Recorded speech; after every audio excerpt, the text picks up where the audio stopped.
Hello, welcome back to Princess of Crows. We're beginning chapter 6. Mike didn't volunteer any more information, unsure of Kiara's loyalties. Kiara, are we friends now? He asked. Indeed, we were in the water of life together. Pieces of us mingled in the water. Mike, I am your friend. Just don't tickle me, or other touching without my consent, Kiara explained. Mike nodded. Since we are friends, may I hug you? He asked. In response, she came forward to hug him. He felt no hidden weapons. Hugging her felt good. She was not as stiff as she had seemed. I like you too, Mike said. They sat and they waited for the coffee. Mike sugared and creamed his into unrecognizability. Can't abide the taste of coffee, he explained. Kiara sweetened hers as much as Mike, but otherwise left it black. She sipped with relish. Truly, one of humanity's greatest creations, she said. And then Lilia joined them, accompanied by a green-haired woman that Mike didn't recognize. Morning! This is Echo, Lilia said and made introductions. The coffee was cold, as expected, but Echo took a cup. Echo was as nude as Lilia. Mike had to ask. So, about the sleeping arrangements, he began. Three's a crowd in Lily's bed, so Hildy graciously shared hers with me. She also let me borrow a robe. She sipped at her coffee, and Mike gulped his, but didn't enjoy it. Lilia awkwardly clapped him on the shoulder. Echo hadn't said a word yet. Mike set his cup down. So, Echo, how did you and Lilia meet? He asked. She smiled. Concert, she said. Mike nodded. Echo has a quirk.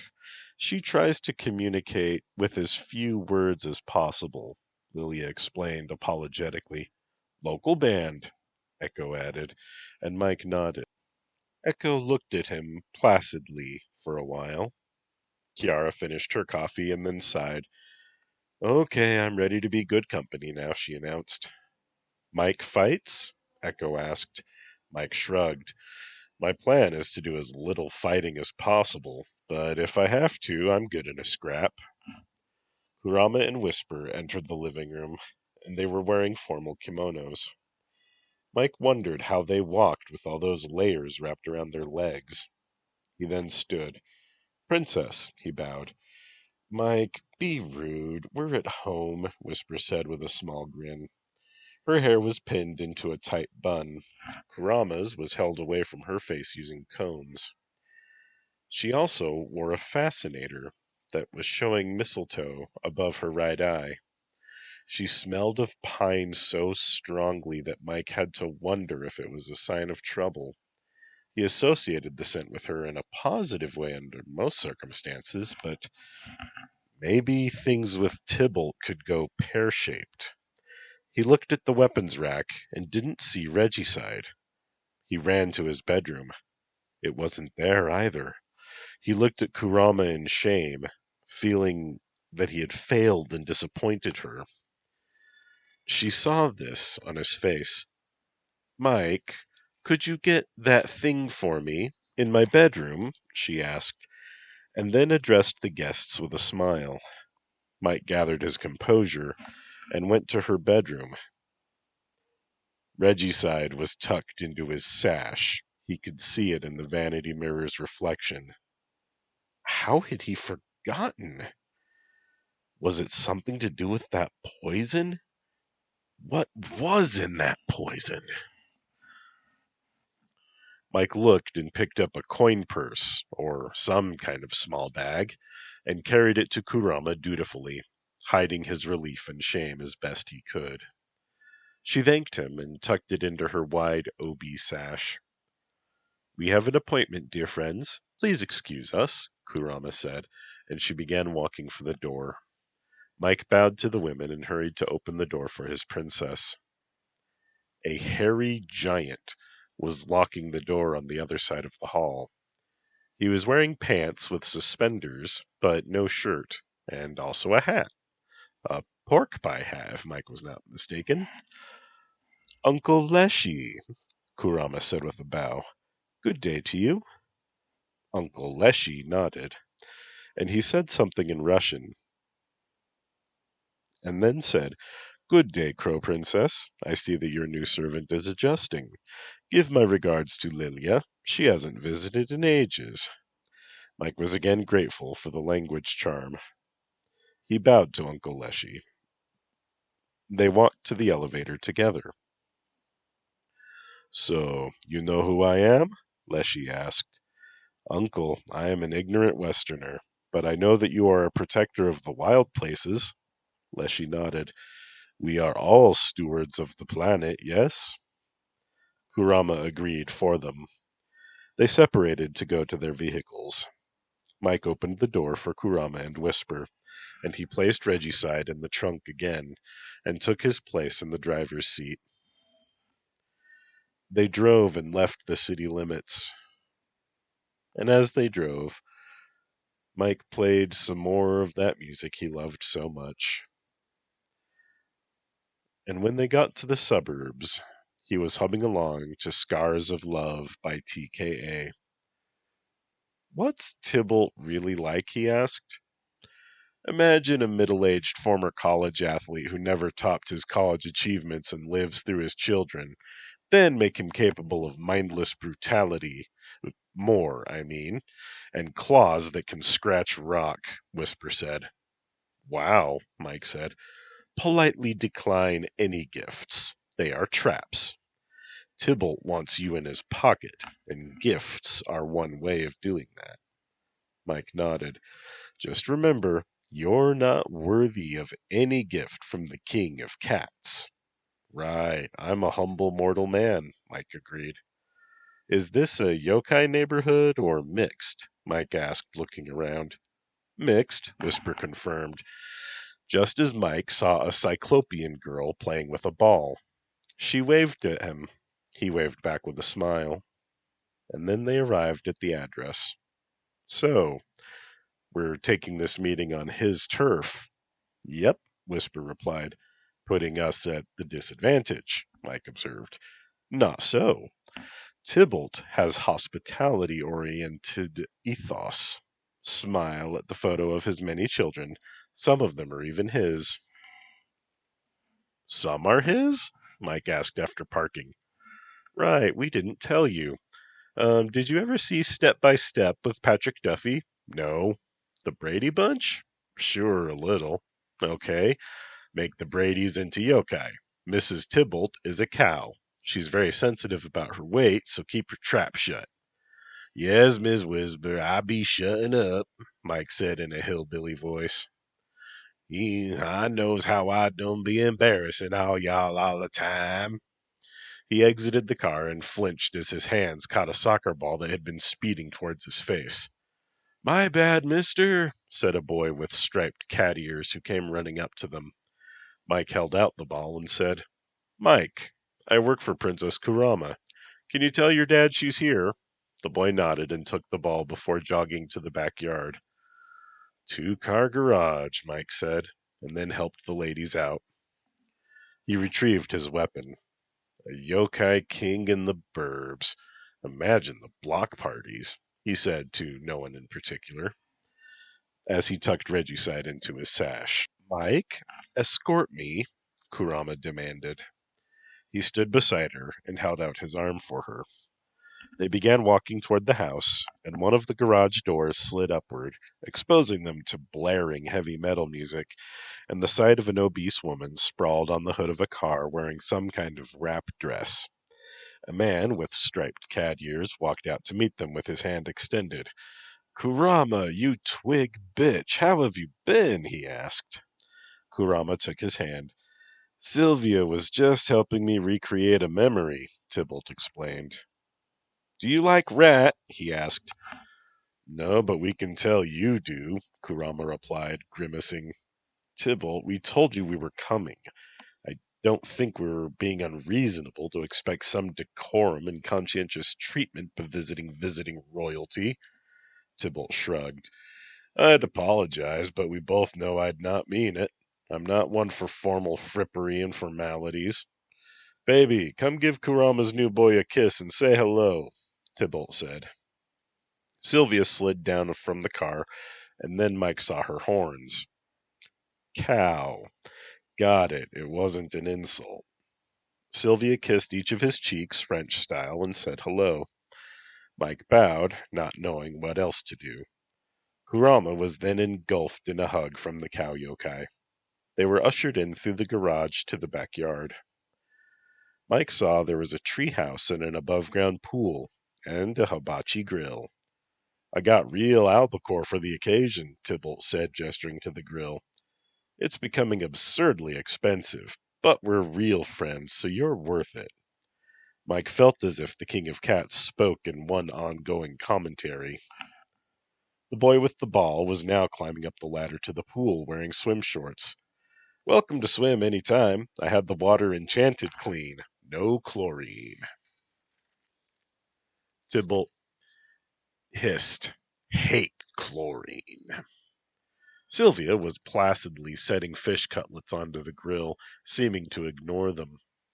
We'd like to make a day of it, Tybalt, Kurama said, which was news to Mike. Welcome any time, you know it, Honey Crow, Sylvia said, breaking her silence. Thanks, Sylvie, Whisper said, breaking her own. You'll be wanting normal clothes, Tybalt said. Kylie! Loan an outfit to Kurama. She's about your size, Tybalt shouted. You and me are about right, Mike, he added. Mike nodded, not pointing out that Tybalt had to be a whole shirt size bigger than him. Kylie, a teen Nekojin girl, smiled shyly and said, If you'll come with me, princess, we'll get you set up real cute. Kurama turned on her grace and smiled. Of course, Kylie. I'm starting to feel silly. Tybalt walked away to say something to the pool. Wait, Kurama, is this like a pocket thing? Mike whispered. No, only actual gifts, she replied. Then she and Whisper left him alone in the backyard wearing his traditional finery. He felt foolish. Sylvia stood up from the grill and appraised him. Human, she said, almost making it a question. Yes, my lady, Mike replied. My lady, he says, Ty. I like this one, even though he keeps staring at my boobs. Mike hadn't, honestly. I thought it was the polite thing to do, Mike joked, trying to break the awkward tension he was feeling. Mike, I insist you look at my queen's hooters, Tybalt called out. He walked back to where Mike stood. He looked at Regicide. You ever use that thing, boy? He asked.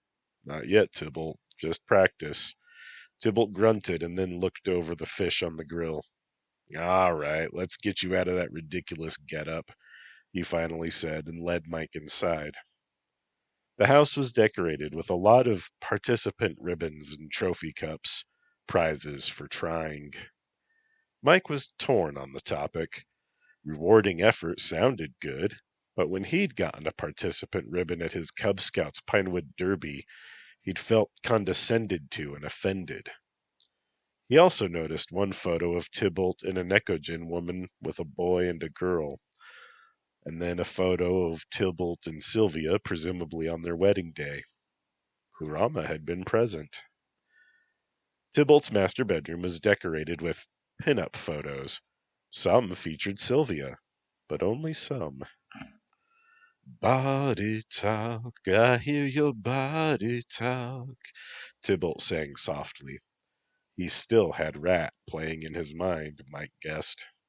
Tybalt held up a tank top and then a pair of swim trunks with a drawstring. Your sandals should go with these fine, but take off your tabby socks, Tybalt said. Mike needed help to disrobe. He apologized. Never apologize to a cat, human, Tybalt scolded. If it bothered me, I'd not do it. Got it? Mike nodded. Got it. After Mike was dressed in the borrowed casual clothes, all right, Mike, bring it in. You need to relax at my house, Tybalt said and opened his arms for a hug. He waved Mike forward. Bring it in, Eskimo brother. Mike stepped into his embrace. Tybalt purred and rubbed his cheek against Mike's cheek, scent marking him. You're a cat guy. I can tell. What's Eskimo brother mean? Mike asked as he separated. We've shared the same women, Tybalt replied. You see, before Christians ruined their society, the Inuit peoples were all about free love. We've both loved Kurama and Whisper. It's a good thing, a growing closer, especially if you've won the heart of a woman like Rama. Mike smiled at this. Fushin and Hildy, too, he added. What, Hildy? Like, dreams don't count. Well, she used a fleshlight, but Whisper took the shape that Hildy had assumed in a dream for me, and together we made love. Respect. For Fushin, too. She and me don't get along too well. Tybalt swatted at his dog tags. Clink, clink, he said. Let's go back outside. I'll get you a hard cider, Tybalt said abruptly. Can do, Mike replied. Kurama was wearing a bikini and some cut-off shorts. Whisper was wearing a one-piece with a built-in skirt. Kylie was wearing a t-shirt over her own two-piece suit. Sylvia was sitting on a lounge chair, placidly chewing what Mike hoped was bubble gum. The other children were playing in the pool. Kylie did not go into the pool with her siblings. Instead, she followed Kurama around. Inside the pool were 2 cows and a cat. They were playing Marco Polo. Tybalt handed Mike a bottle and clinked it together with one in his own hand. He handed one each to Kurama, Whisper, and Sylvia, who also demanded a kiss. Tybalt poured some cider over the fish on the grill, making the flames leap up. He laughed. So, Tybalt, about the war, Kurama began. Tybalt looked at her expectantly. Really? With my kids around and everything? He asked. Can we not save that SHIT for later? Kurama nodded. Right, she said, and blushed a little.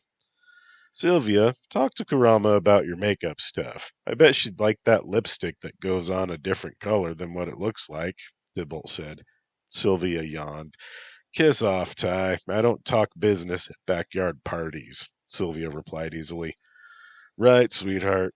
Maybe talk about that movie where Brad Pitt goes back in time and sees his future self die as a boy? You just ruined the whole movie, babe. Tybalt grinned. What can I say? He drank his cider. Mike opened his. It was sweet and tart and refreshing as he sipped. The adult women sat down together. Tybalt talked to Mike about kickboxing. Combat sports are the only sports I watch, Ty explained. You should learn cat style, he suggested brightly. Get your jumping much stronger and improve your ground fighting, eh?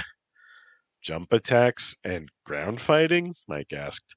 My Tengjutsu is focused on jumping quite well already. Ambushes from above and all that, and jumping back to pretend an enemy attack hit really hard when it didn't hit at all. Taking a fall for every fight that doesn't matter, Tybalt completed for him. Underestimation may be the greatest weapon we have, boy. Nobody ever takes cats seriously, and we encourage it. Tengu, they try to go too hard with all their mysteries. You, though, you can become very good at the way of the victorious fool. Make every victory look like a desperate struggle or dumb luck. Think about it. Mike nodded. I'll consider. Tybalt pointed to where Regicide lay atop a lounge chair. Can't make you any better with that nasty thing, though. No worries, Mike replied. Kurama laughed raucously at something Sylvia had said. Whisper whispered something, and Sylvia laughed even louder. Mercutio! Time for your medicine and to check your blood, Tybalt called out. Wait, Tybalt, father of Mercutio? Mike asked, incredulous. What? Shakespearean names are cool. Tybalt killed Mercutio. That'd be like a guy named Hamlet naming his son Laertes. Tybalt smirked. Names don't always mean anything. Not like I named him Tybalt Tybaltson, who will one day kill his father. Mike and he laughed together at that. The sun was low in the sky, turning things orange, when the children went inside to play some video games. Mike lit mosquito-repellent candles with his magic. Not bad, not bad, Sylvia said, sipping some cider. She let the condensation drip from the bottle onto her cleavage, watching Mike expectantly. He watched the water droplets with only half-feigned interest. Not to be outshone, Kurama rubbed an ice cube on her own chest and sighed expansively. Fair enough. Let's take it to the pool to settle business, Tybalt interrupted. Ladies, you're all pretty. Let's focus on the war a bit. You can seduce the human later. Tybalt pulled off his shirt and shorts to reveal he was wearing a banana hammock underneath. It was flattering, though his belly hung over a bit. They adjourned to the pool. Sylvia was wearing a two-piece tankini under her wrap. Don't you steal my vassal, Lady Sylvia, I beg you, Kurama said, half teasing. Later, snapped Tybalt. The Tanuki poisoned your vassal. That's unprovoked aggression. Disproportionate retribution is my advice. He sends one of yours to the hospital, send one of his to the morgue. That's the Chicago way, recited Sylvia in a strange accent. Close. More like a Tanuki poisoned your vassal with her pussy. You poison her brat's candy. Give them a nightmare bout of diarrhea. He really put an emphasis on the H. That hits her two places it hurts. Kurama asked, Surely we could just kill one of her brothers? Tybalt shook his head. This plan is indirect. Direct attack waits until you can deal enough damage to tip the scale strongly enough in your favor. The balance of power is still very in the Tanuki Federation's favor. This will change, Tybalt advised. Send Mike to pretend to defect. Spread dissension, and then exfiltrate him, Sylvia suggested, chewing a new stick of gum. Not bad, but I won't send him in among them. They're treacherous, too, Kurama said. Sylvia nodded slowly. Keep on like nothing is wrong. Drive them crazy. They'll do something stupid, Tybalt suggested. Meanwhile, thank Abeja for a lovely party. Have that dinner with Betiko and just do nothing. Wait for her to extend herself. Then punish her. Sylvia nodded. Stomp on her. Then eat all her food. Whisper giggled. I like it. All right, boy. You're going to show me what you've got, Tybalt said, as if it had been under discussion, and inverted himself over the wall to backflip to the ground. Mike stood up. Kurama blew him a kiss, which was mimicked by Whisper and Sylvia. Kurama glared at the cow, who sheepishly said, I thought it was a thing, and I wanted to be a part of it. Tybalt shook himself dry. Mike squeezed water out of his hair. Places, gentlemen, Sylvia called out, not bothering to actually watch. Bow and take your stances. Tybalt crouched. First he screams, then he jumps, Kurama called out. Mike lifted his arms, ready to do a defensive leap, gathering his will. But his mind kept thinking about Sylvia's heavy breasts. Damn it, focus! Tybalt screamed, exactly like a cat, and pounced at Mike. Mike jumped under the king of cats, aiming a kick at his belly. Tybalt flailed wildly, slowing his fall, and then sank his claws into Mike, driving him to the soft grass. King wins, Sylvia said, with a yawn, and proceeded to massage her own breasts. Whisper and Kurama knew that she was just comforting an ache that plagued her. Mike caught his breath as Tybalt playfully swiped his toes down Mike's torso. I disemboweled you. He pulled Mike up to his feet. Not bad, truly. You showed good reaction and spatial awareness. It was a good counterattack. If you were a Tengu, you could fly and swoop down after I missed. The worst would have been to try and catch me like your predecessor did. Kurama cawed a warning. Sorry, we don't name them after they're not in her service anymore, Tybalt said with a grimace. Did he retire or did he die? Mike asked. Only one I know of has retired so far. All the others served until they died.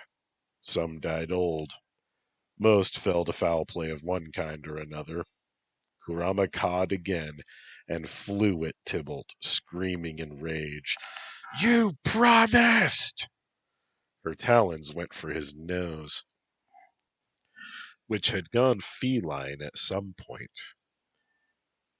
Tybalt shoved Mike into her path. They fell to the ground in a heap. King wins, Sylvia said, clearly bored, still not watching. Whisper floated over to them. Tybalt helped them to disentangle. Mike was bleeding from his cheek. Kurama's top had fallen askew. She pulled it back on and muttering, He has a right to know. Learn from them, Tybalt said evenly. Whisper hovered nearby, fretting with her skirt. I don't want him to get scared, Kurama said. The boy had sex with the nightmare. Sort of, Tybalt said. Fear is not a factor. Wait, what? Did you know? She demanded of Whisper. I helped, she whispered. Hildy used a sex toy, pretended it was her vagina. I was her hands and her lips and breasts. Kurama stared at her spy, and then at her vassal. You kept a secret from me, she said coldly. Mike backed away a step. You also learned to never tell a cat a secret, Kurama said with a smile.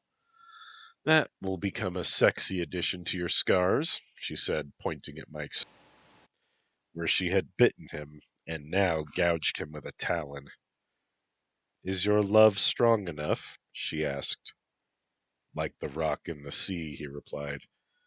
Brian Ferry, Legend soundtrack, Sylvia said. Right, Mike agreed. Tybalt licked his wound clean, holding Mike's face in both hands. I guess he's one of mine now, too, Tybalt said. Sylvia finally looked at them floating in the pool. That means he's mine, too, and you aren't allowed to hurt my human anymore, she demanded. You're supposed to be friends with your humans. Tybalt nodded. We are nice to our humans. Sylvia mooed and climbed ponderously out of the pool. Let me fuss over Mike. He'll need sutures, Sylvia said. Kurama nodded. I'm proud of you, Mike. For the match, for the secret, for loving me. Sylvia led him away, heedless of the water dripping from her hair and her body onto the linoleum in the kitchen. Sit, she said, and walked away. Mike looked and saw Tybalt and Kurama arguing in the backyard while Whisper listened. She blew Mike a kiss and then squeezed her breasts at him. Sylvia walked heavily back to where he sat, holding various implements. Not a first aid kit in sight.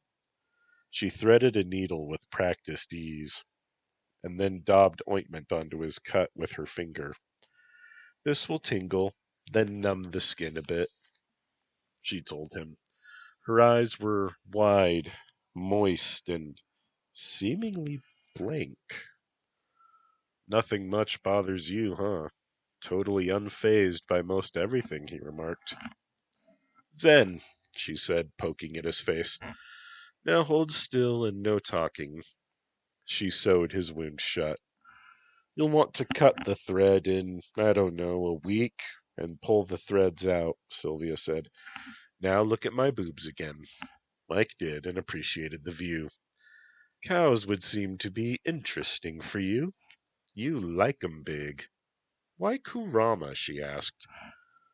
She came to me when I had no one. We're both unwanted, he explained. Not true for either of you. You are wanted.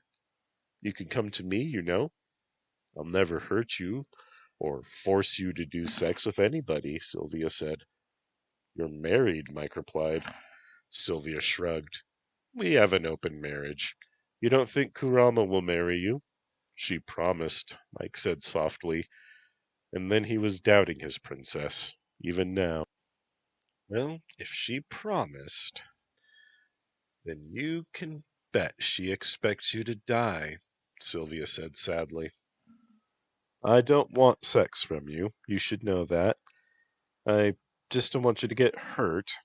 I hate seeing humans hurting. His face began to hurt once more. Take some Advil. It will probably help. She took 2 pills into her big hand and handed them over. And then she gave him a can of grape soda. Mike, I do like you. Please don't be sad that I don't want sex from you. Men get so sad when I don't. I'll be fine, he promised. And it was fully night now. Oh, I've got to get the kids to their nighttime rituals. Homework, brushing teeth, all that, Sylvia said and walked away. Well, one yokai who didn't want to seduce him. He still felt a pain of rejection, though. Tybalt stormed inside. Your princess is an obstinate jerk about foolish things, he said, and then he yowled. I agreed to not tell you too much about her previous vassals, and then she agrees to let me train you in 3 months. Now apologize. But you said, I know. This requires it, Mike complied. Sylvie's got a nice caboose, right? He asked, changing the subject. Mike nodded. I would like to cuddle with her soft body. I bet you would. Too much time with a bird woman makes a meat lover like us go crazy. We could help you get a girlfriend if you want, Tybalt offered. Whisper has created an alternate human form just for me, a plump Japanese woman named Ukyo. Tybalt nodded. Nice. She cares a lot about you. Never doubt that. Kurama and Whisper entered the sliding glass doorway then. Mike, Whisper has asked to have you tonight, and I said yes, unless Sylvia or one of her daughters. Kurama trailed off. Sylvia doesn't, Mike said. Really? She said that? Tybalt asked. Something's wrong. Please get comfortable in the living room. They walked awkwardly to the living room. Sylvia doesn't want me, Mike said. I didn't even ask, and she told me to look at her boobs, and then she accused me of staring, and then she's all zen, and I'm confused. Whisper turned on the TV and changed the channel to the nightly news. You have many worries, Mike, Whisper said softly. That parallel universe, Mike, that Tanuki poison, the war, the treaty, your own feelings and relationships, and now being preemptively rejected by a woman who gives sex like a gift to all of her friends on Christmas Day. Mike nodded and then said, Really? Just gives it away all the time? Like me? His voice grew bitter. You have been withholding from Fushin and me lately, Whisper chided softly. Yes, and you tried to deny me too, Kurama added, which proves my point.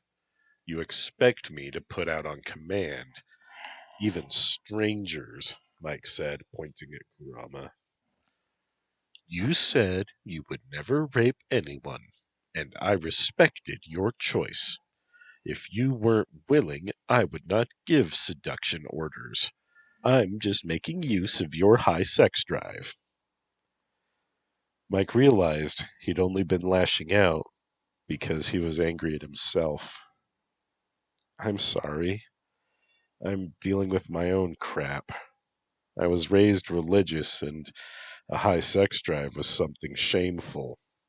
I'm having a shame and some self-loathing issues that I think I need to deal with. Whisper touched his arm. I still love you. Can we still do it tonight? Mike had to smile. She was so earnest. Yes, Whisper. Tonight I'm yours.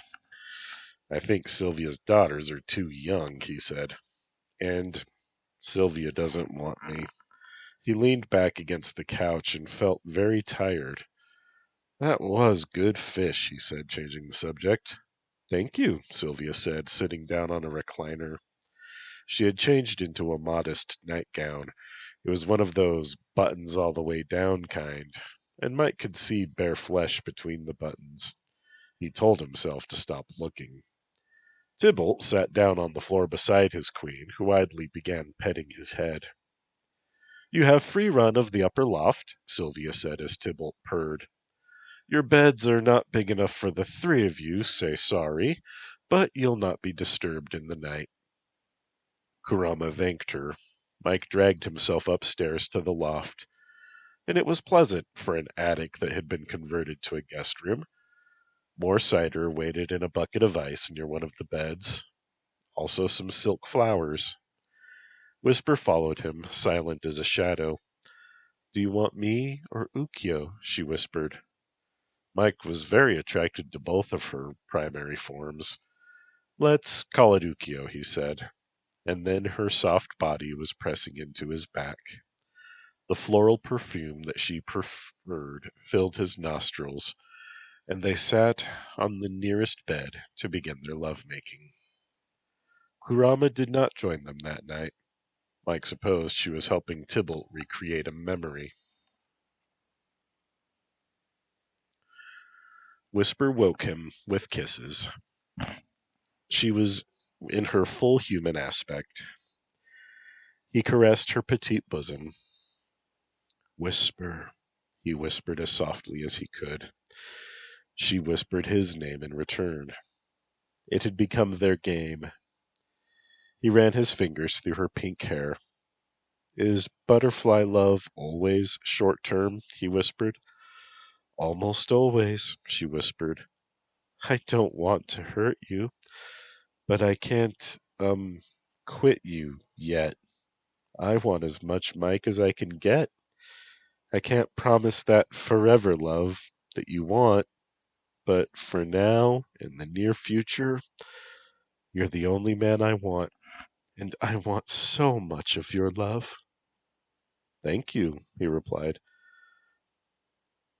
Thank you for loving me with your full attention every time, even with Kurama there. You always kiss me like it will be your last. I feel as if it might, he replied. They did not greet the morning, but they snuggled, and they pretended the world didn't exist for a while. But reality reasserted itself rudely. Kurama squawked up the stairs. Get your asses in gear. We're wearing out our welcome. No, you aren't, Sylvia countered. Damn it, don't contradict me when I'm yelling at my unders, elephant boobs. Sylvia loudly smooched her. Settle down, honey crow. Not in front of my unders, Sylvie. It's our secret, Kurama protested. Whisper giggled. Kurama and Sylvia, as well as Tybalt? I never would have guessed, she said. I am nobody's secret, Sylvia insisted, and then muffled another protest with another kiss. Mike and Whisper dressed in their borrowed clothes and hurried down the stairs. Kurama was wearing her kimono, but her obi was tied in front this time, like an Edo-era prostitute. Sylvia made a point of kissing her full on the mouth with Mike and Whisper watching. Who's my honey crow with the sweetest heart?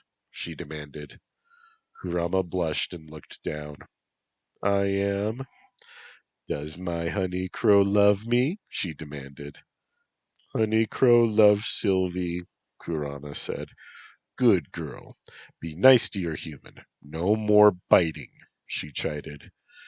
Your finery awaits, dear ones, the queen said, and began preparing bowls of oatmeal with honey and peaches. Hurry before your breakfast gets cold and I have to embarrass you all. They hurried. Tybalt assisted them both, though Whisper needed less help, using her magic to fold, tuck, and tie most of the robes. Tybalt still insisted on tying her sash, also in front.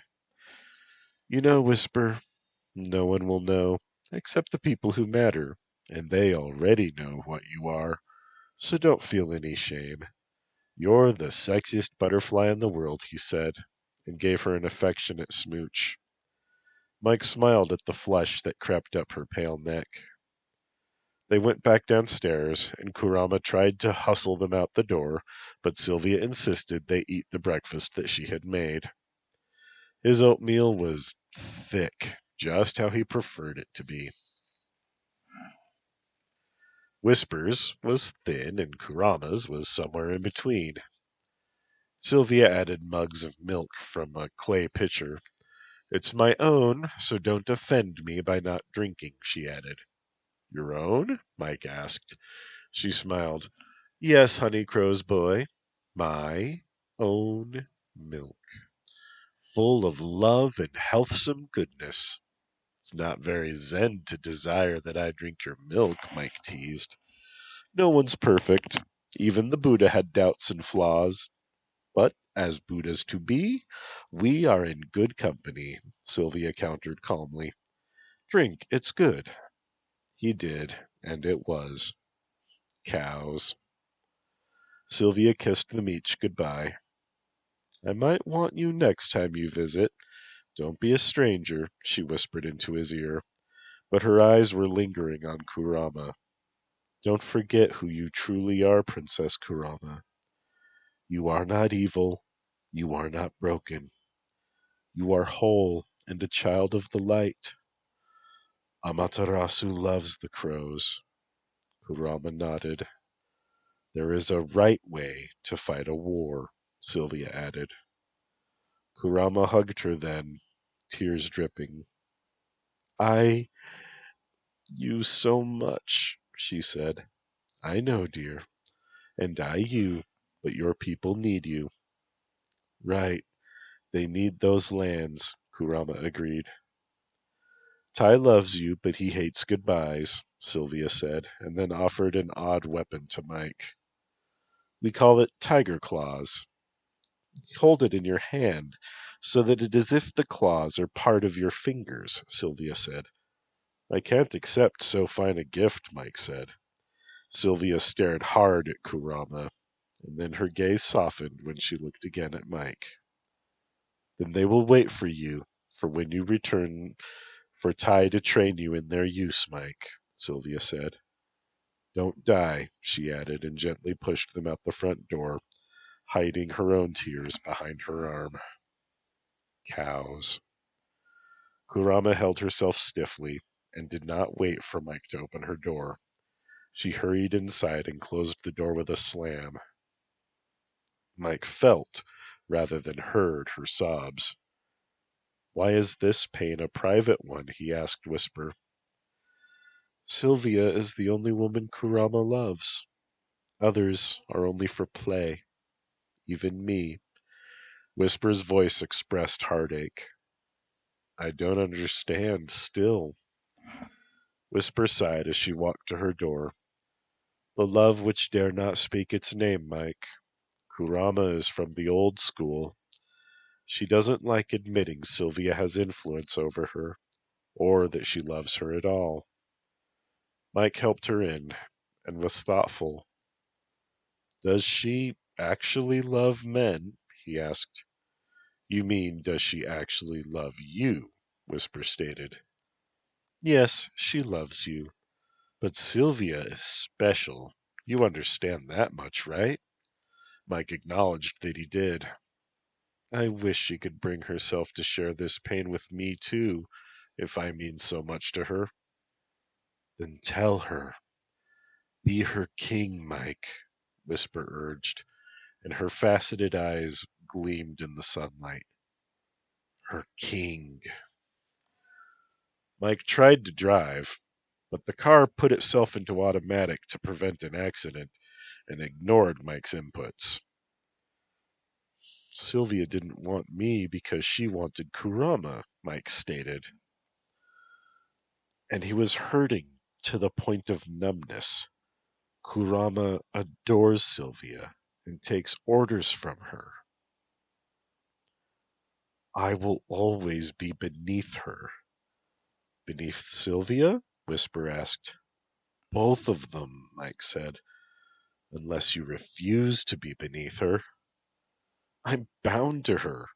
Her blood is in me.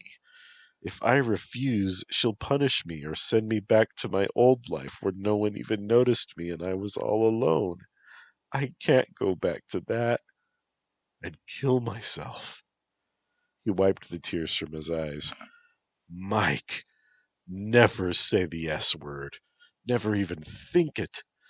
That never solves problems. Now that you're part of our world, death would not be the end. You'd become a monster. She shivered at the thought. The bad kind, she added. Tell her your feelings and be strong. Become a king, she urged. Kurama, I'm coming back, he said, after he rolled down the partition window. She must have restarted on her own with her magic.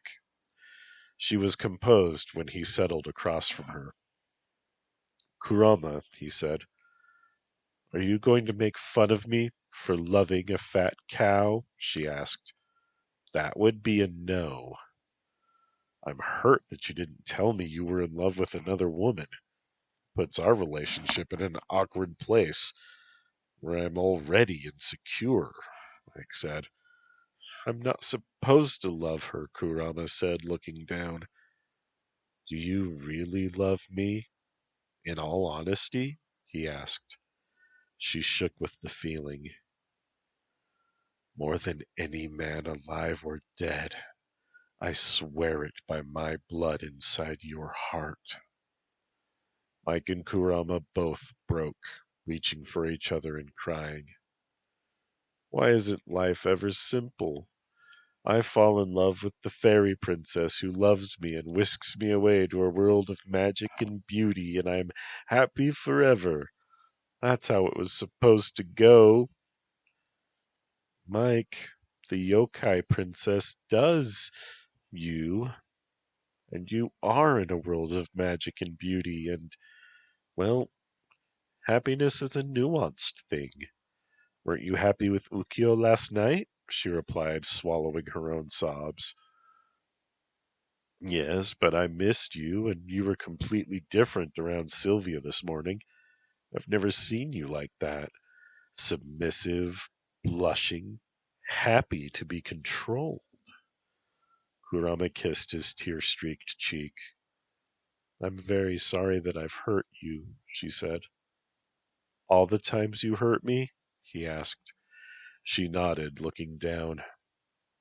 Sylvia reminded me who I am. I'm not a ruthless tyrant who punishes her unders and rapes her enemies. I need you to forgive me for biting you and scratching you. I humble myself to you, Michael. And then she went to her knees, but she did not look down this time. This time she looked at his face. Please forgive me. He nodded. I forgive you. Please, can you promise you won't abandon me for another woman? Or at all? I will not abandon you, Mike. I promise. As your princess and the future mother of your children. Do you have something you need to tell me? Mike asked, helping her back to her seat. One day I will lay eggs that will hatch into your Tengu children. Sylvia confirmed that we are able to be fertile together. Mike nodded, feeling conflicted. He was happy to be capable of fathering children, but saddened that he would not know them. If you don't want a Necogin, Sylvia says that she'd help us get a nice sweet cow with big boobs how you like, she suggested. Her voice was sad. Mike shook his head. Breasts aren't the point, he said. I want a family. You have a family, she reminded him. When I am king, I will raise my own hatchlings, he shouted suddenly. She opened her eyes wider. What did you say? I will be your king, and I will change the tradition. My children will be my own, not the uncle's responsibility to raise. He was firm. Mike, you can't go around acting like you're king. You're my vassal. I will be your king one day, and I will act like it then. I'm informing you of my intentions. I am your intended as well, Kurama. Kurama is my bride, remember? She nodded. Yes, my vassal, I remember. Only I can be your bride. You will be queen. I will be king. I will make the law. She bowed then. I will trust your wisdom, Mike. I will keep my promise. When we are victorious, I will marry you, and I will make you my king for 100 years. And then she kissed his fingertips, each one. You're jealous of Sylvie. I'll have to tell her, she said, wickedly smiling. She... And then she stopped and blushed. Tell me, he urged gently. I don't want to say it, my vassal. He knew she was really saying, my love. I don't think it should be a secret, he said. It will hurt you. That's why I stopped, Kurama replied, her color returning to normal. Please, it won't kill me, he asked. She loves me. That's what I was going to say. You're lying, he said, surprised that he knew it. Fine, Kurama shouted. Sylvia makes me happy in ways that you can't. You are literally incapable of doing what she does for my heart. Don't hold your pain against me. I warned you. Yet you said you have complex feelings. You swore to love me and that you'll never abandon me, Mike replied. Mike, it is not so simple and you know it. You yourself have complex feelings for me, for Whisper, Fushin, Hildy, even lesbian Lilia. I'm not a simple creature either. I can have feelings for more than one person, and in all different kinds of feelings, too. I'm not a fairy tale princess, Mike, and you are not some everyman thrust into fairyland like some cartoon. This is real life, and it's complicated and messy, and we hurt the people we care about, even if we regret it later. Sylvia must be very special, was all Mike could say. Words failed him. His future bride was in love with a married woman, and, unsaid, her husband too. Though Tybalt was just as easy a target for her ire as he himself, still, Sylvia meant more than him. Mike said it out loud. Sylvia means more to you than me. Now, that is not true, Kurama said. She will not kill to protect me. She will not father my children, cannot, and she simply and honestly isn't you. My feelings for her are different than my feelings for you. That's all. I care for you both in different ways, she insisted. Mike nodded, but his pain did not go away with understanding her words. Mike, you are secure.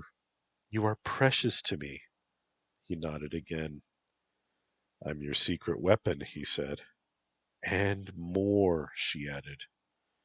Tomorrow night, after our little dinner, after you fuck Betako into a semi-coherent blob, I will take you flying. You'll feel so much better after flying with me. And she smiled. Remember when I levitated you for lovemaking? You fucked me into the air. I'll wash Betty off you in the sky, and we'll touch heaven. What if she poisons me again? Tanuki aren't smart enough to try the same trap twice with a backup trap too. No, no, she'll be at a loss as to why you aren't bedridden or dead. Speaking of which, sleep now, she said, and with a wave of her hand, he slept. He woke up in a bed with someone rubbing his feet. He yawned and enjoyed the massage. Princess Kurama told me to leave your penis alone because he has work to do, so don't worry, Shizu said. Do you still have my present? She asked. I do. It's lovely, Mike replied.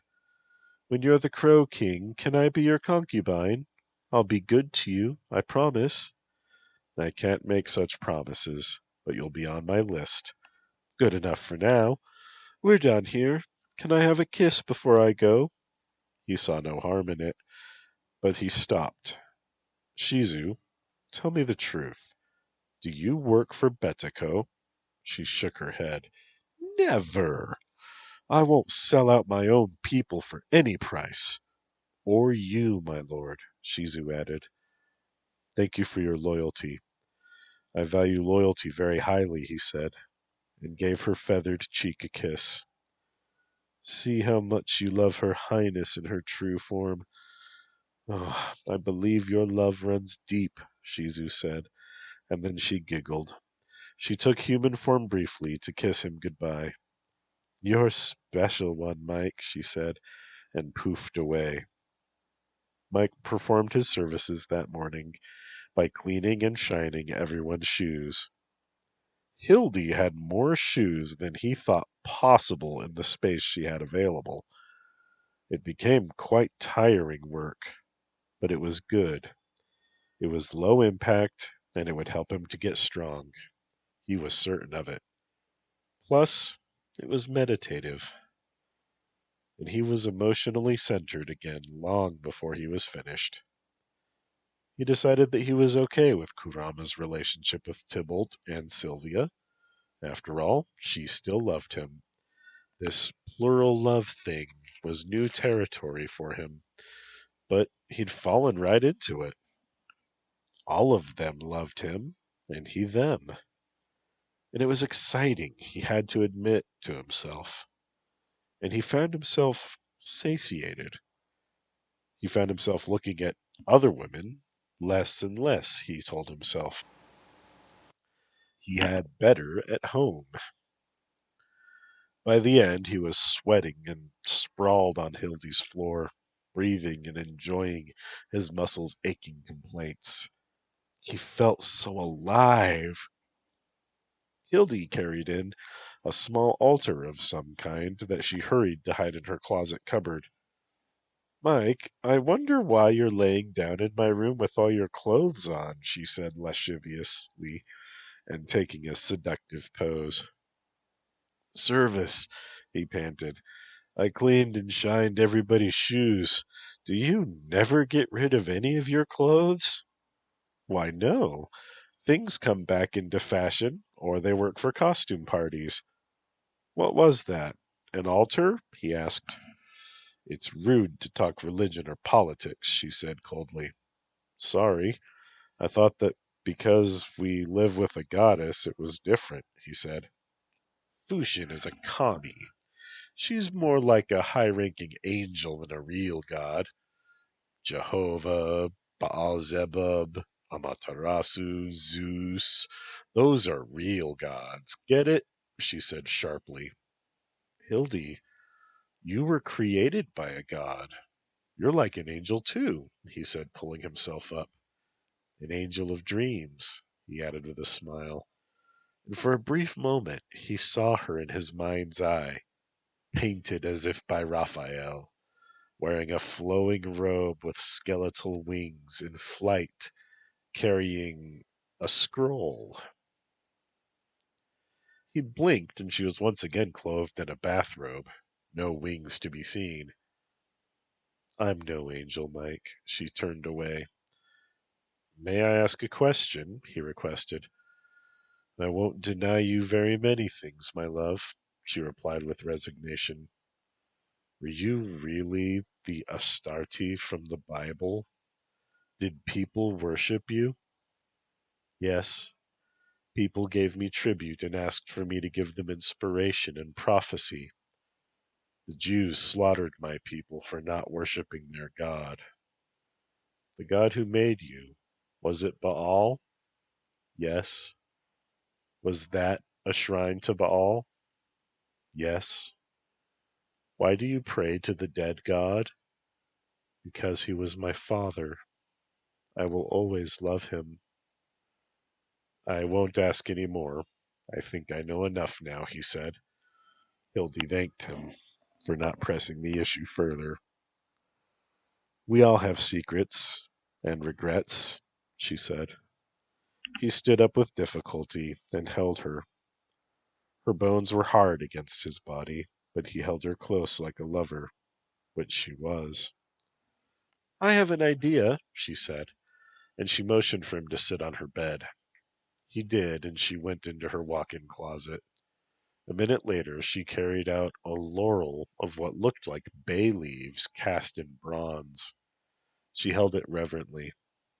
Michael Marshall, beloved of myself, I crown you with wisdom and creativity. I give you knowledge beyond your own and inspiration divine, she intoned, and crowned him. He felt as if a rush of cold water was pouring down his skull, down his spine. His eyes went wide. Visions flooded. Kurama in Tengu form, carrying a spear and swooping down to kill a samurai. Fushin transforming into a tiger and running on a bridge of lightning to challenge a humanoid cloud that had elk antlers. Lilia marrying a man who smirked with evil intent and carrying a loaf of bread. Hilda, no, Astarte, winged and wreathed in dark majesty. Himself, as a young man, raising his hand for the oath of enlistment, and Whisper swearing him in. Whisper as a monstrous butterfly, dropping dust from her wings upon a field of crops. Native Americans watching a woman wearing crow feathers dance. Kurama dancing with a gigantic crow, who then took the form of a man while the other woman danced, and sick people becoming healthy once again. Mike pulling a long shift monitoring radio traffic in Ramadi, Iraq. Corporal Wagner, with whom he'd had a brief fling, was Whisper. And then Mike as an infant, Whisper singing to him in his crib, twirling a mobile of butterflies. Mike as a young boy chasing butterflies and talking to Kurama, who showed him a small cage with a pink butterfly inside. Whisper. And Mike fell back, stunned. Hildy took the bays away from his head. You'll recover, Mike, she soothed. I'll snuggle with you and you can tell me. He struggled for words. She nestled close. Another goddess of his very own. I saw you. Winged and glorious, he said. You were awesome. The wings just got in the way, she said, giggling. Did you see anything else about me? Me loving you? She asked. No. I saw Fushin fighting some other storm god. I saw Lilia's first husband, and Whisper and Kurama. They were very involved in my life. Oh, that secret is out, she sighed. Mike, you were groomed for this. Your weird Uncle Roy didn't die in Grenada like your mom told you. He served Kurama. His great uncle Maynard served her. His cousin Nathaniel served her. Your family is beloved by the crows. How long have you known me? He asked. I gave you your very first dreams. I loved you before you met me. All my Freddy Krueger nightmares? Me? That dream where my mothers and my doppelgangers stepped out of the huge mirror and killed us? That was not me, he sighed in relief. How old is Kurama? Like she told you, she was born centuries ago. She's very old by your reckoning. She wrote that book, The Tale of Genji. The what? It's possibly the first novel ever written. She gave it to a friend who then took the credit. Kurama got her revenge by making everyone forget her name, so it's credited to one of the characters. Damn, don't cross Kurama. Right. Wait, I was groomed? Kurama and Whisper wanted you to love them, so they subtly put themselves into your life. And they gave you gifts to make your mind open to magic, she explained brightly. It's very romantic, don't you see? The three of us always loved you. You manipulated me. You altered my life. You pruned me like a bonsai tree. In a manner of speaking, yes. We made you into the man you are today, and we're very proud of you.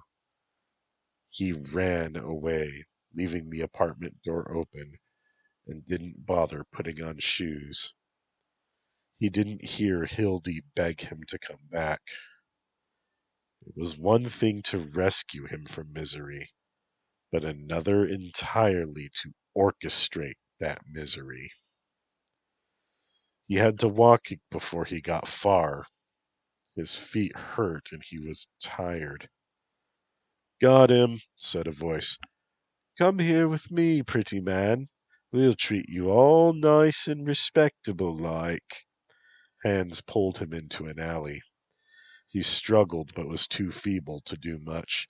Shh, don't fight. Everything be right as rain, pretty man, said the voice. It sounded androgynous and a bit hoarse. The hands were connected to short people with pronounced front teeth and round ears. Rats? Are you Nezumi? He asked. Right, man. We're rats. Very sociable rats. We're nice to our own. And soon he was in a tunnel. Crows are nasty and mean, even to their own. Us, we treat a guy like you like family.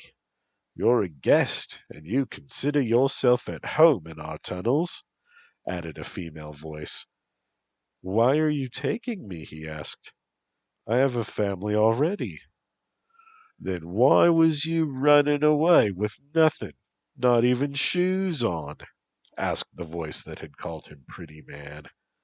We ain't taking you. We're taking you in, adopting like. You got a home here. We'll be nice to you, not like that crow bitch messing up your pretty face and feeding you lies. They came to a chamber that was festooned with mattresses and blankets and pillows. Here, man, sit and be cozy. Grandma will tell you what's what. We got to make sure no crows comes to kidnap ya. And then an old woman entered, wearing a long skirt and a long sweater. Easy now. I'm Grandma. No one will hurt you here. We'll adopt you and protect you from the crows, she said in a kindly voice. The courts will support it since we have proof of abuse. She touched his wounded cheek. Poor thing. What else did the Tengu do to you? He told Grandma everything. He felt that he needed to tell someone. He didn't notice others came in to listen. Groomed you, eh? Followed your family. That sounds like them. Generational vassalage, they call it. Considers you property, she does, Grandma said. There were outraged chitters. Got no respect for free will, a man shouted. Freedom. I can leave then? Mike asked. Well, yes, but we'll consider you one of us. We'll care for you, feed you, and we're quite concerned for your welfare, me boy.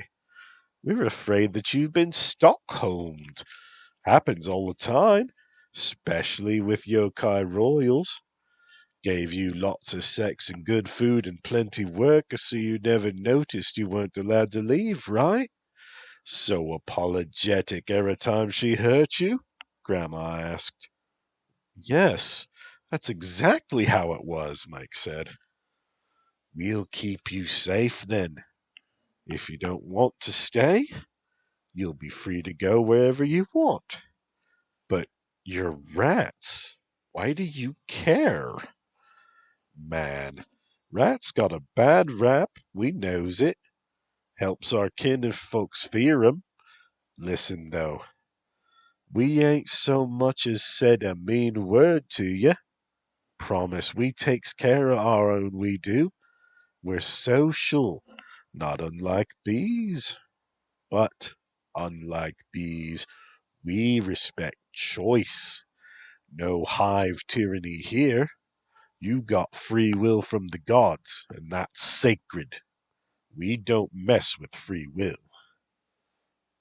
But, betcha Crow did, though. Just bet she did. Mike nodded, remembering Kurama commanding his body. Right, she said. Not a bit. Now you just wait here.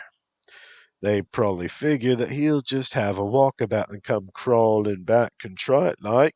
A young woman offered him some straw sandals. He thanked her and pulled them on. She was kind of cute, and Mike liked what the Nezumi were telling him, but his training insisted that he be on guard.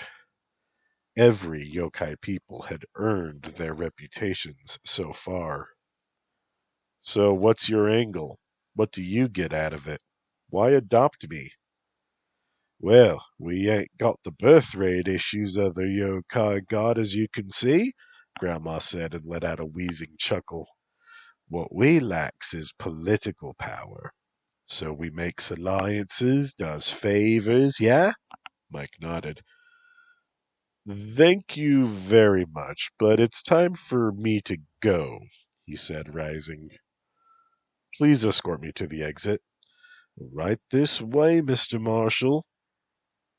He served around and saw the deep voice's source. It was a broad-chested man in a suit. He clearly was not Nezumi. You sold me out to the Tanuki while promising to adopt me. Fucking rats, Mike spat. The Tanuki took him by the arm. Come along, Mr. Marshall. Betako is concerned for your welfare. I just bet she is. Hate to give her a tummy ache, you know, Mike said bitterly. A pox on your house, he shouted. He gathered up his will for a proper curse. You broke the laws of hospitality, and heaven will punish you. The Tanuki pulled him along as the Nezumi mockingly wailed in despair. The human cursed us with his human powers. Maybe our Wi-Fi won't work anymore. Hey, never jinx our internet, Ryan, you get? Mike had to laugh at them. He wondered if they would enjoy chlamydia. A bronze-colored car was waiting in the sunlight outside. Betsuko waited in her car, human but for her ears. The Tanuki Federation and what it means for humans. Welcome, Mr. Marshall.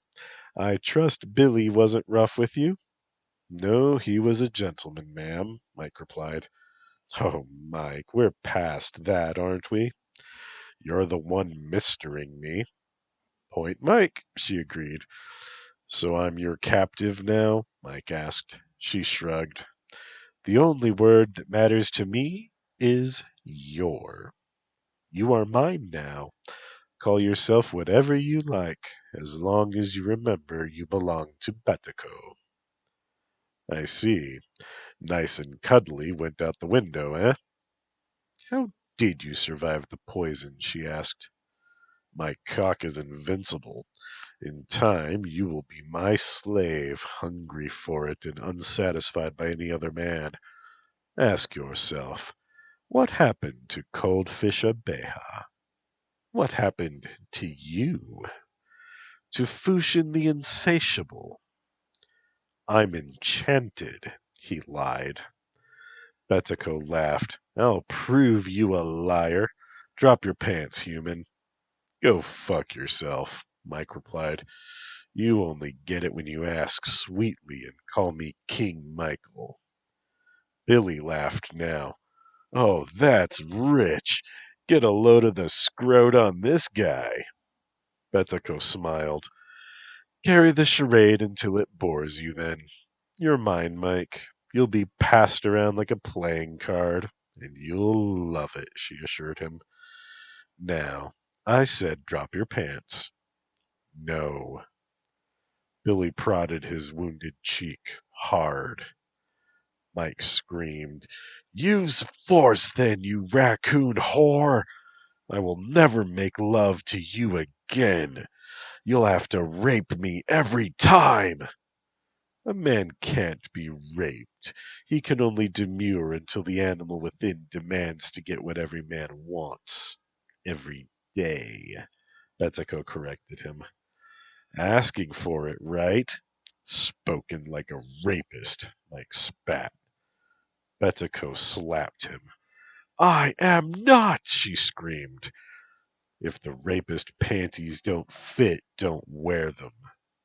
The car stopped, and then Mike yanked the door open and ran. The fools hadn't locked the doors. He sprinted for a door, any door, and stepped inside. The cold air slapped him. The Moog player was now playing Toccata and Fugue. Classic. He shouted out, I want Wu-Ping! She's the only clerk I trust! You came back! Wu-Ping shouted. Here, Mike! He jogged over to the peahen. I need new shoes, he said, smiling sheepishly. Yuck, you certainly do. She led him away, out of sight of the street, and he breathed a sigh of relief.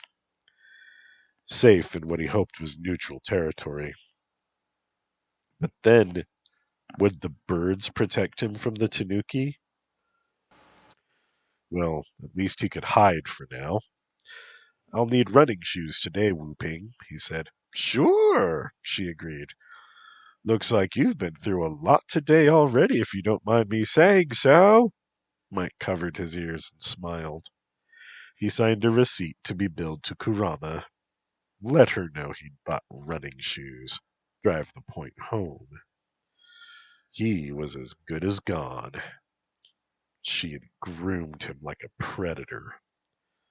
Her, Whisper, and Hildy. Secrets and lies. They'd gotten him to embrace that deceptive lifestyle, but no more. He was a man of integrity. He was a soldier. He left the shop and jogged to a coffee store. He sat down to rest. He needed to disappear. So he gathered up his will. Tessa's card. Come to me. You are my property, he whispered. He then felt it in his hand. Yes! His magic worked still, so soon after casting the curse. He looked it over, a standard business card. He glanced around and saw a dog yokai sipping a mocha with whipped cream on top. He smiled and walked over. Excuse me, my phone died. Can I borrow yours to call my friend? She's late, he asked, turning on the charm. Sure, it happens, right? The dog said, and passed him an old flip phone. Mike dialed Tessa's cell phone number and thanked the dog.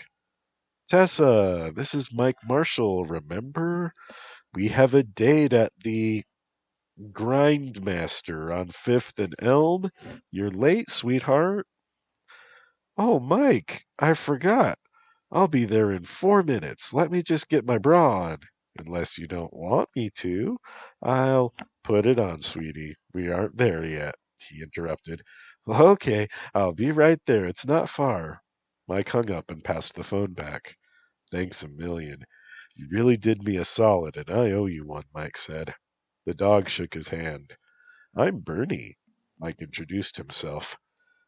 My best friends are humans, Bernie said. And Mike smiled. Thank the gods for the dog people. Tessa was soon at the grindmaster and crushing him in a hug. She had put on a bra. The underwires poked him through her t-shirt, which was for the band Savatage, Handful of Rain. And he remembered Fuxin's story about how she'd been the model for the original artwork until the label demanded it be changed into a man. Fuxin. He was leaving her, too, like a stranger. What's wrong, baby? I know I'm late, Tessa said. Can we go back to your place? He asked. Well, of course, she agreed, and led him by the hand to her SUV. She put her radio on the pop station, and Mike loathed her taste in music. I had you pegged as a metal fan.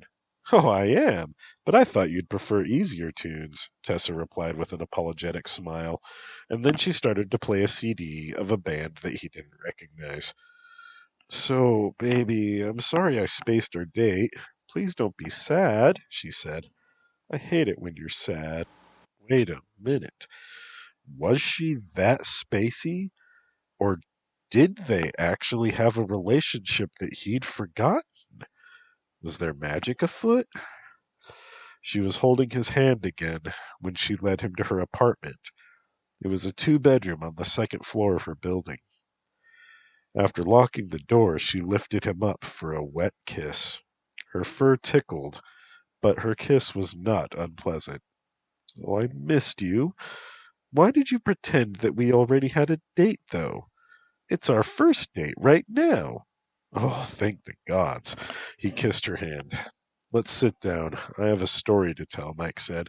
Is it a sexy story? Parts of it, Mike admitted. They sat down on her massive couch. It was like a bed. He didn't think that it had come from IKEA.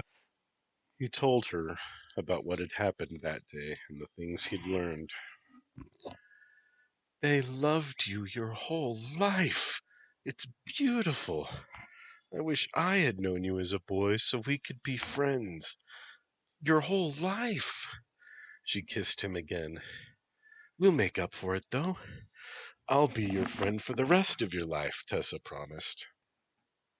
He petted her furry arm. Her fur was coarse and warm, but it was not unpleasant to the touch. So, Tessa, I'm on the run. I think you missed the point of the story, Mike said. Oh, Mike, I'm sorry. I'd fixated on that other thing. So the Tanuki, the Nezumi, and the Tengu all want to capture you? She counted each on her thick fingers. Right. We can bet that soon cows and Nekojin and bees will be looking for me too. Tessa frowned. Her thick lips pursed as she thought. Mike, I can only protect you so much. I'm a lover, not a fighter. She brightened. I'm an angler, too. I'm really good at catching fish. Mike smiled. Thanks a lot, Tessa. I really appreciate your help.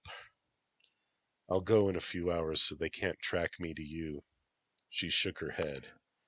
You misunderstood. You're my friend, and friends don't leave friends all alone to the mercy of predators and scavengers. Mike was touched. Thank you, he said. I'm thinking about what we can do. Please don't distract me, Tessa said. Mike stopped petting her. I didn't say stop petting, she said, and she put his hand under her shirt to rub her belly. He stroked her belly fur, which was softer and finer. He expected her to purr, but she did not. She only closed her eyes and leaned a little against him. Her face looked to be in bliss. Okay, I have two ideas. Idea 1, we declare your contract void on account of treachery. Idea 2, we appeal to the Celestial Court to have you emancipated, Tessa said. Mike was stunned. I can't focus well. I can think just fine, she said in a hurt voice. Mike apologized. I'll forgive you if you kiss me for once. Mike nodded. He pulled her in and kissed the Sasquatch. Thank you, he said, and then Tessa sighed. Oh, Mike, would it be bad to stay with me?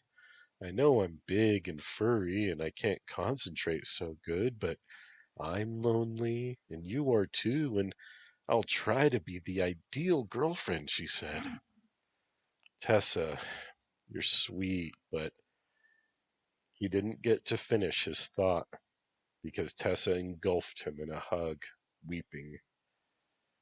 And then she jerked, and hotter, stickier fluid fell upon his head. He touched his hair. Blood. An arrow was protruding from Tessa's throat, and her face was filled with fear. He didn't know any healing magic. He summoned Regicide and threw away the scabbard, looking for the murderer. A mongoose yokai dressed as a ninja hopped inside. That was supposed to be a warning shot, but the dumb beast got in the way. For what it's worth, I did not intend her death, he said. A man who throws away his scabbard will not need it again, he added in a chiding tone.